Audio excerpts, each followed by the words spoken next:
This podcast is for informational and entertainment purposes only and does not provide medical or legal advice. Please consult with a qualified professional before making any decisions regarding your health or legal situation. On the subject of marijuana in particular. That is the purpose of this meeting, ladies and gentlemen, to lay the foundation for a nationwide campaign by you to demand by law such compulsory education. High in the Ozark Mountains, it's the Greene County Podcast with Mike and Mason. All right, today on this episode of Greene County Podcast, Mason and myself, Mike the intern, are going to dive into the culinary world of edibles. Oh, man, there's so many things you can make, but you've got to make the things to make it. There's some steps You know what I'm involved. saying? You need the fundamental. You can't just, it's not like when you're a kid and you're like, oh, I'm going to make some cosmic brownies. You throw a bunch of weed into a brownie batter. It don't work that way. No. Oh, man, we'll talk about that. It's just going to make you sick. Actually, you want me to start off with that story first before we get into it? Definitely. When I was in high school, years ago, I was in drumline and we did winter drumline. And we would travel to different cities to perform in competition. And in one incident, not just the only one, but in this particular instance, a friend of mine and a bunch of us put together our funds to get a pretty sizable amount of marijuana, cooked it down, made brownies, so that we could have it on this trip, because like a 2-day trip in Oklahoma, and we were like, what are we going to do? We can't smoke. We're going to be, get in trouble, blah, blah, blah. So I was like, let's just make brownies and bring them. By the end of the first day there, everyone was so sick of eating them and just so, like, I think everyone in the drumline, with even me, and this didn't happen till the next day, we all greened out. All of us. All of us. I came back from that trip, and I'll never forget sitting outside my house, and my girlfriend at the time came over. And I was just sitting there and I was like, I don't think I'm ever going to smoke weed again for the rest of my life. And she's like, why? And I was like, I can't. Dude. And she's like, here, smoke this. And then I felt immediately better. So thank you for doing that and saving my path. But yeah, we all greened out. So I'm saying that story as an anecdote to say that, and we've said this before, and I guarantee we're going to say it a billion more times, you can always take more. You can't take less. And we learned that lesson the hard way, 16, 17 years old. Jeez, how much did you have in there? We cooked down about an ounce into multiple batches of brownies. Like we took a lot of it. The word that got out that we had them. Oh, you were the chef. Just passing them out. Come to this room. We got them. But we greened out. We all did. And I think we actually took gold in that competition too. So either way, with an asterisk, performance enhancing. Performance enhancing, yeah, right. Depending on Michael Phelps, what performance you're talking about. But Mason, just go through kind of the process of decarbonization and all that stuff that actually allows you to pull the THC off the plant and then use it to cook with. Yeah, well, I mean, it's important, because that is the process that takes the psychoactive components out and puts it into the butter, the oil, or whatever you're making with it. Basically, what he's saying in layman's terms is you have to activate the THC on the plant. Mm-hmm. Usually by heat, that's the most common form. And in this case, that is the most common form. You can use chemicals, you can use cold, like ice, if you're making bubble hash. But in this case, when we talk about the decarb process, mainly heating it at a certain temperature to break it off. Yeah, some people don't know. Like if you had a bud of marijuana and you just ate it, it's not going to do anything. Not going to do anything to you. Because you'll get some fiber. You'll get some fiber. You might get some of there are arguments for some of the like inflammatory benefits from the plant that you get from eating it, but you're not going to get the THC. You're not going to get high. Not at all. You have to cook it to release those things. So it's called decarboxylation. Decarb. We're just going to say decarb. It's a huge word. We say decarb.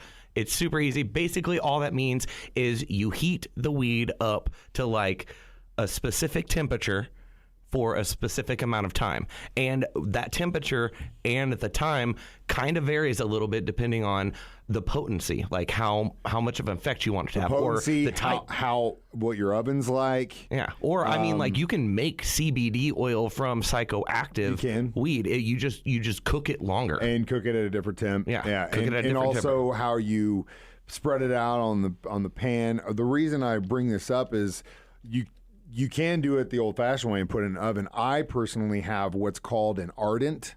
And like a fancy machine? These are essentially made, it was actually made by some chick. She calls herself like a pot mom or something. Anyway, but they're brilliant. They look like they're like a tube. I'd say they're probably 1.5 feet tall. Maybe I got the big one. And you can actually put a sizable amount in there. But what it does is you put your flour in there, you set a time, you turn it on, whether you, just like you mentioned, you want to activate the THC or CBD. It allows you at the 2 temp and the 2 length of time. Nice. So it knows.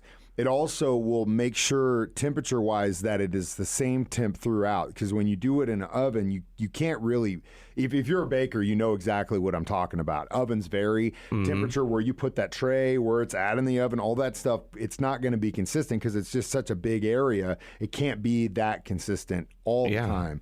But the Ardent allows you to keep it consistent, and you just set it and forget it. And then the best part about that thing is, when you go through the deep carb process in the oven, then you got to take that out. Then you add it into your oil or your butter or whatever you're going to do to seep it out.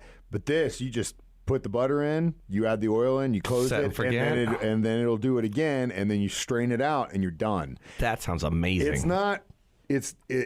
Well, I want to say the thing was like $300 or $400, so it wasn't cheap. Whew.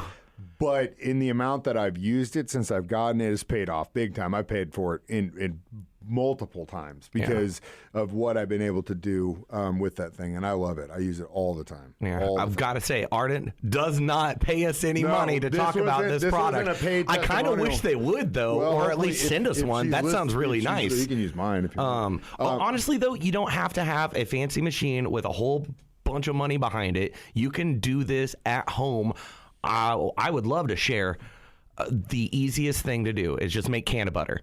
I have a bunch of different ways. I have a crock pot method, right, which is beautiful. I go into it more in detail at greencountypodcast.com. That's essentially what the crock pot method is, what the Arden is, essentially. But I already had a crock pot, but you already had so I didn't pot. need to drop $300. No. It works wonders, but you don't even need that.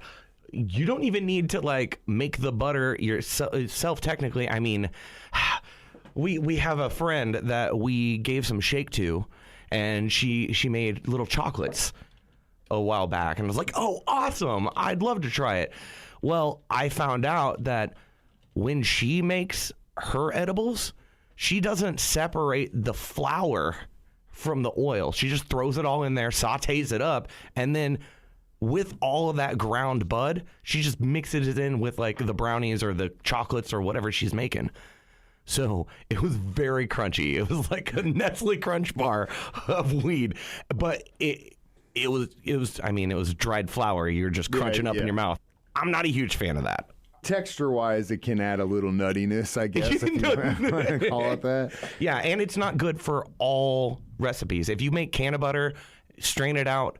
There's a particular method. Yeah. I guess here are the easy steps. We'll go through it more in detail at greencountypodcast.com. But basically, you get butter, you get weed, a certain amount, measure it out so you know how potent it is.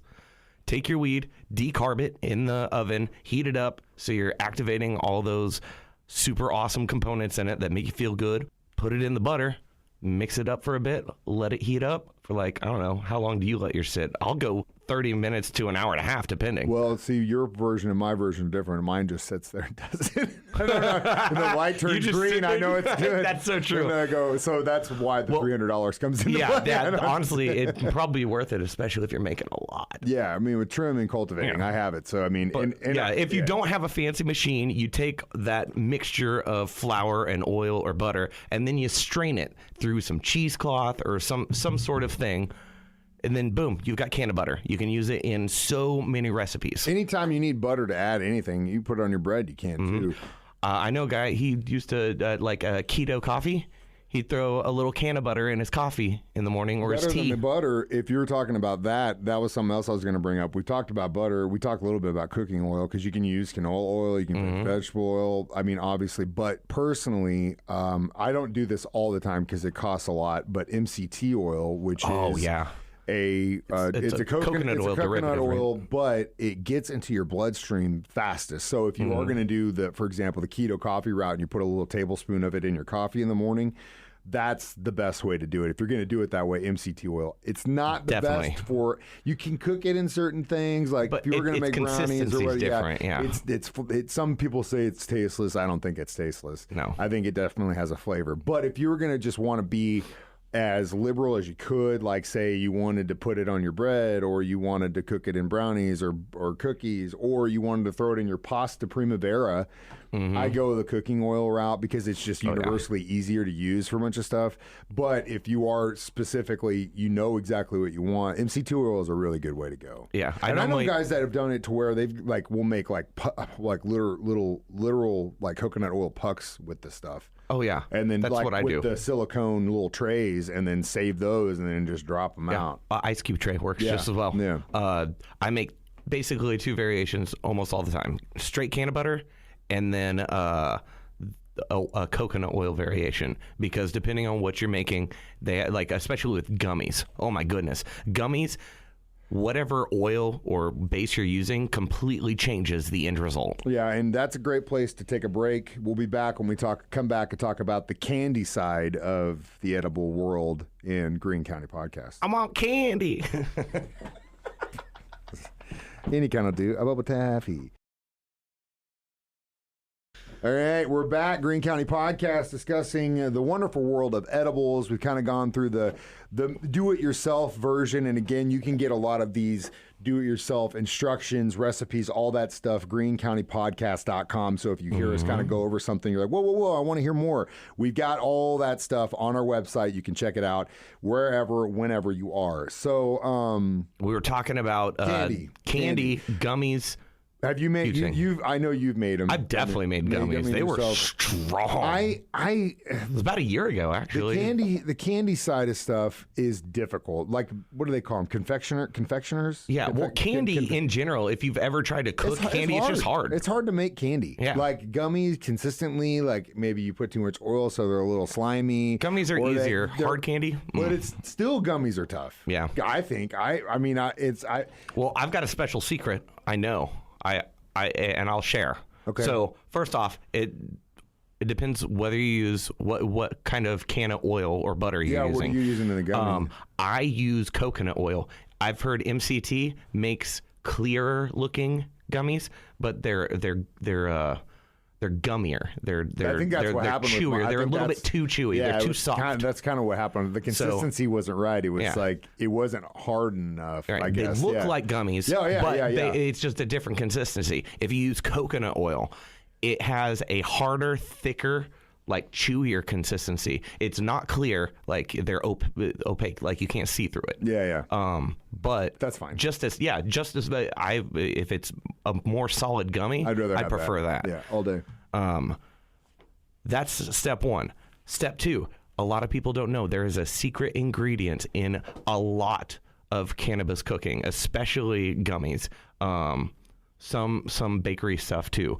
It's called lecithin or lecithin. I don't know how to say it because I'm not a chef. Scientist. I'm not a scientist. I'm not a chef. I'm just a pot smoker that enjoys cooking. And they come in 2 variations: soy and sunflower. It's like a amino acid or fat or whatever that they pull from it, and it is the same ingredient that they use in like nacho cheese. Or Velveeta. No, to make it soft and consistent at the same time. I'm going to get scientific for a second. You got fat, you got water, right? Oil, water, they don't mix, right? This thing is the buddy to both. It grabs arms with both sides and connects them. Interesting. Yeah. So it's going to make all of your stuff more succulent, more delicious, more moist, more cohesive. A lot of people have a problem when they make like brownies or cake stuff with a can of butter. Of like, it's not always consistent throughout. And it doesn't separate the way it should. Yeah. So there's some like you'll get one piece that's just like super weed heavy, and you got another one that just didn't get enough of it in there. That doesn't happen when you use lecithin. And if you use sunflower, you don't have to worry about soy allergies, stuff like that. Interesting. So little top secret hint for you, I learned from the pros. The candy route is a tough one. I've run into some old heads that have been doing it for years that actually do a really, really good job. But when it comes to gummies and stuff, I kind of take the side of the same thing when we discussed concentrates, that I almost would just let the dispensary make them. Like, I like them. Oh, it's just so much easier to go in and buy a 100 milligram pack of gummies and just be set for a while, because it's just like, as far as the cooking stuff, yeah, I do that all the time because it's easy and you can turn it quick. But when it comes to gummies and candies and stuff like that, it's just easier to do it personally. I actually got offered a 100 milligram Pearl recently, which I was like, Did you? No. Oh man, I didn't have enough free time. Because I was like, no, I don't need that. I don't need that in my life. That's too much. And that brings me to the next thing. You can split it up though. Yeah, well, it's a Pearl. It's a one dose Pearl. That's it. Man, that's see you next week. That is pretty heavy. See you in That's kind of 24 like those the some of those Keef drinks. Have you had those? Yeah, they're tasty. I had the Dr. Pepper flavored one. It tastes good. Tastes good, but the 100 milligrams Knock for you one down. drink, Yeah, that is a lot. Maybe if I'm on the river. Yeah, or at home and you're not leaving for a day. So yeah, as far as we've talked about the strength of this. Yeah, dosing is important when you're cooking. When you smoke or inhale marijuana, it's a completely different effect than when your body's metabolism breaks it down. So, and that is even more individual, because your metabolism might work faster than mine. For example, mine's really slow. So if I eat edibles in the early or late evening, I'm going to feel it the next day when I wake up, like that groggy and elephant slept on my face feeling, like, oh my God, it's because my metabolism is so slow that I'm getting initial feelings like as I'm going to sleep, but then over the evening, it's just breaking it down and breaking it down and breaking it down. So just be mindful of that. And again, you can always take more, you can't take less. Yeah. In case you don't know, the average starting milligram for a normal person just walking in, I'd say 5, maybe 10 milligrams tops. You'll feel something. If you don't, take a little, wait 30, 45 minutes. If you don't feel what you want, take a little more. You can always take less. You can, or take more. You can't take less. Some seasoned veterans though, 50 milligram gummy ain't nothing. That 100 you were talking about, I know a couple people. I wouldn't do it because it just seems like so much. Like your body can only process so much at a time, right? Mm-hmm. So I don't really do the hundreds. I've definitely dropped a 50, and then had some of those. They have some seltzers too. That's another cool thing. Yeah. The hard seltzers. Well, I guess you call them hard seltzers. It's not alcohol. It's THC. But yeah, those are actually really good, especially if you're counting calories. You don't want a bunch of sugar. We're going to take a break, and when we come back, we're going to share some of our favorites. Back, Greene County Podcast, discussing edibles today in our discussion of the marijuana industry. And personally, at the end of the day, my favorite way to do it, in probably the tried and true method, is just the brownie method. It works for me. I can make a bunch. I freeze them. I quarter them. Nice. But I also, as my 85-year-old grandfather recently learned, because he had for years and decades, just can't sleep, doesn't sleep well. For years I was like, Poppy, man, you need to check this out. No, doesn't drink, never smoked, whatever. Okay, never, wouldn't touch it. Then finally he went down to Arizona, where my cousin lives. She's essentially a scientist that works for a company that does food testing in Arizona and Phoenix. Makes just stupid money. But since she's a scientist, she obviously was like, hey, Poppy, you should try one of these. And he's like, oh, okay, Hannah, sounds great. And I'm like, dude, I've been telling you for years. So he comes back, he's like, Mike, this is I slept the best I slept in 30 years. And I'm like, I've been telling you that for the same amount of time, dude. So anyway, I cook him up some brownies, and I told him, I said, here is one. Quarter it, and then quarter that. Start with that, right? These are. And I didn't know my grandmother was like watching this, like she was going to take one too. So, okay, so hold on. What? So, my aunt was also in town, and she's a breast cancer survivor, so she definitely uses medical marijuana. It did, especially through chemo and stuff. She's more on the edible side of stuff than the other. But anyway, so I was like, hey, check this out. Again, quarter and quarter. So next day I go see him. First thing happens is my aunt just hands me the bag of brownies back. And I go, what? She goes, oh, my God. I took what you said, and I just melted into my bed, and I just didn't move. I was like, sounds like it worked just fine. Yeah. They're so strong. I was like, well, yeah, but I told you if you quarter and quarter them, you'll be fine. Mm-hmm. My grandmother then goes, I took one, like you said, and I didn't feel anything. But then I woke up in the middle of the night, and I saw this giant box. And it just went straight to my face, and I was like, oh, no. And I went back to sleep. I was like, oh, my God. And then my grandfather chimes in, and he goes, yeah, those are real strong. And I go, what do you mean? He goes, well, I woke up in the middle of the night to go to the bathroom, and I couldn't even walk. And I was like, how much did you take? The whole thing. Oh, my gosh. Not a quarter of a quarter.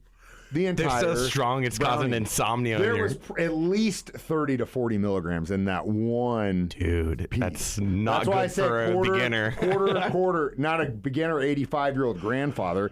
Quarter. So bottom line is, when it comes to edibles, you really, really, really, really, really need to start slow. Just because you think you're seasoned or you think you're big time, if you really don't know, you need to start slow and then just add to it. Give it an hour. Add to it, give it an hour, add to it. You'll get there. It's not a race. It isn't like, you're trying to, sneak it. Just be mindful because if you go too far, you're going to have a bad time and you're not going to like it. And that's a bad thing. We're just trying to have fun responsibly. What's your favorite way to eat it? Oh, man.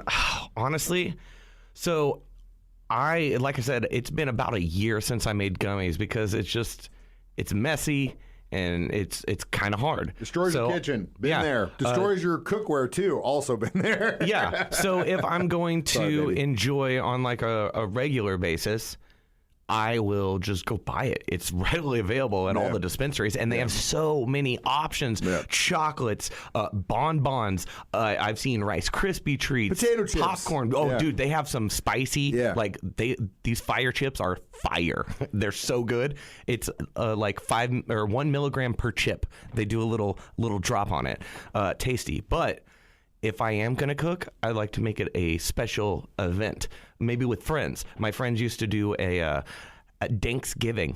That's a good idea. Every year. It is a great idea because almost everything can be infused. Have you ever had some infused gravy on your potatoes? No, but I would like that. Oh, my goodness. Sitting here, if you're injecting your turkey and you're going to fry it or whatever. Inject it with some... Yeah, you could do that all day. You can inject it, oils, all kinds of stuff, butter, all kinds of stuff. I think I know what we need to do this year. Maybe we should have a Thanksgiving on our own. That's actually a good idea. Adults only. Right? As always, partake responsibly. If you heard anything in this episode of Greene County Podcast that you need more information on, you can find it all on our website, greencountypodcast.com. And recipes, too. We've got tons of recipes, can of butter, a bunch of different ways to make it. You can make your own champagne, infused champagne. If two idiots like us can figure this stuff out, you definitely can figure it out because we're not that smart and we're definitely not that great in the kitchen. So yeah, it's super easy. But again, you can always take more. You can't take less. Follow us on Instagram, Facebook, YouTube, anywhere you get your social media. Twitter, Blue Sky. That's the new one. Like, subscribe, share the podcast. You can always download it. greencountypodcast.com. I'm Mike. This is Mason. Partake responsible. Thanks for listening. So that our children are obliged to learn the truth, because it is only through knowledge that we can safely protect them. This podcast is for informational and entertainment purposes only and does not provide medical or legal advice.